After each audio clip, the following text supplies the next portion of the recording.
तो दोस्तों, welcome to this detailed explainer. Today, in this revision session, we're going to completely decode ICI Module Chapter 4, Unit 1, which is all about price determination in different markets. We're optimizing this strictly for your objective exams. I know this is an economics paper, which means it's totally objective. Every single detail, every formula, and every tiny concept really counts. But don't worry, we're going to take it at a very comfortable, student-friendly pace so you can absorb everything. Let's get your concepts crystal clear. Okay, let's dive right into our blueprint for today. We'll be looking at market basics, market classifications, market structures, revenue concepts, and finally, behavioral principles. Section 1. Market Basics. Let's start right at the beginning with the absolute groundwork. What exactly do we mean by value and market? Right. So to understand price, we first have to look at value. And honestly, here is where students so often get trapped in MCQs. You see, there are two types of value: value in use and value in exchange. Value in use is all about utility or, sentimental value. Like saying, bro, I love your vintage watch. If you give it to me, I'll be obliged for a lifetime. Well, that lifetime obligation, that's purely sentimental. Remember, in economics, we only care about value in exchange. Sentimental value का यहाँ कोई काम नहीं है. Exchange value is simply the amount of goods, services, or money we can actually get in the market in exchange for a particular thing. It's the pure economic worth. So, what actually makes a market? Nowadays, it doesn't even have to be a physical place, right? Online shopping totally changed that. But every market literally must have these 5 essential elements. Exam में direct MCQ आएगा in 5 elements पे, so keep these on your fingertips. You absolutely need buyers and sellers, a product or service, bargaining for a price, knowledge about market conditions, and crucially, one price for a product or service at a given time. Please, whatever you do, don't forget that last point. Moving on to Section 2, Market Classifications. Let's quickly map out how these markets operate under different rules. Markets can actually be classified in a bunch of different ways. We can sort them by geographical area, like a local market versus international, by nature of transaction, like spot markets for immediate delivery versus future markets, or by volume, wholesale B2B versus retail B2C. For your objective questions, just remember these overarching categories, but pay very special attention to the time period classifications. That's a high-yield area for sure. Let's look really closely at the very short period market, which is also known as the market period. Think of highly perishable goods, right, like milk or fresh vegetables. The absolute key takeaway here is that in a very short period, you literally cannot increase supply at all, meaning demand dictates everything. If demand shoots up, prices shoot up, simply because supply is fixed. Now, you contrast this with a long period, where all factors of production become variable, and supply can fully 100% adjust to demand. Section 3, Market Structures. We're now going to focus heavily on the type of competition across what we call the Big Four. Okay, what's really interesting here is that this matrix is a complete cheat sheet for market structures. Definitely take a screenshot of this one. Let's decode it together.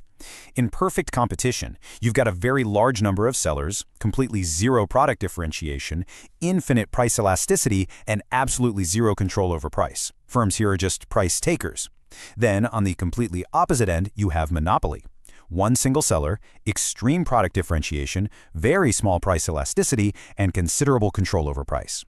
Right in between those extremes, you have monopolistic competition. Large numbers of sellers, but slight product differentiation, kind of like shampoo brands. And oligopoly, where just a few sellers, maybe 2 to 10, dominate the whole space, like our telecom industry. Section 4. Revenue Concepts. Revenue कैसे calculate करें? Let's break down the exact math you need for your MCQs. Let's keep it super simple. Total revenue, or TR, is literally just price multiplied by quantity. Basically, how much money came into the till. Now, average revenue, or AR, is TR divided by quantity. And since TR is just P times Q, dividing that by Q just leaves you with P. So AR is always your price. It's that simple. And marginal revenue, or MR, is just the addition to your total revenue from selling exactly one more unit. Notice how the total revenue curve starts right at the exact origin point. Why? Well, अगर कुछ नहीं बेचा, तो revenue zero. If you sell nothing, you make nothing. But as you sell more output along the x-axis, your total revenue on the y-axis steadily goes up.